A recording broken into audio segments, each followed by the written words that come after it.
நாம இந்த நாள் நிகழ்ச்சியில உலக செஞ்சிலுவை நாள் பத்தி தெரிஞ்சுக்க போறோம். உலக செஞ்சிலுவை நாள் வருஷந்தோறும் மே 8ஆம் தேதி அன்னைக்கு கொண்டாடப்படுது.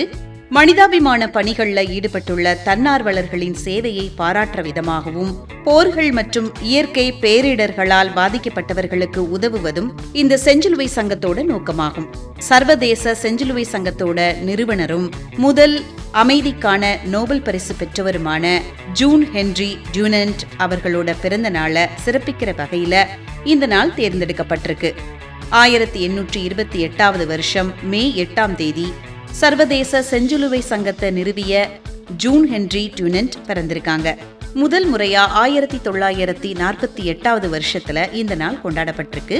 அதுக்கப்புறமா 1984 உலக செஞ்சிலுவை மற்றும் செம்பிறை நாள் அப்படின்னு அதிகாரப்பூர்வமா பெயர் மாற்றப்பட்டிருக்கு. இந்த செஞ்சிலுவை சங்கத்தோட பணிகள் அப்படின்னு பார்த்தோம்னா இரத்த தான விழிப்புணர்வு, முதலுதவி பயிற்சி, பேரிடர் காலங்கள்ல மீட்பு பணிகள் அப்படின்னு மனிதாபிமான செயல்பாடுகளை இந்த அமைப்பு உலகம் முழுவதும் மேற்கொள்ளுது. ஒவ்வொரு வருஷமும் ஒரு குறிப்பிட்ட கருப்பொருளின் அடிப்படையில இந்த நாள் அனுசரிக்கப்படுது. உதாரணமாக 2025ஆம் ஆண்டிற்கான கருப்பொருள் செயல்களில் மனிதநேயம் அப்படிங்கிறது தான்.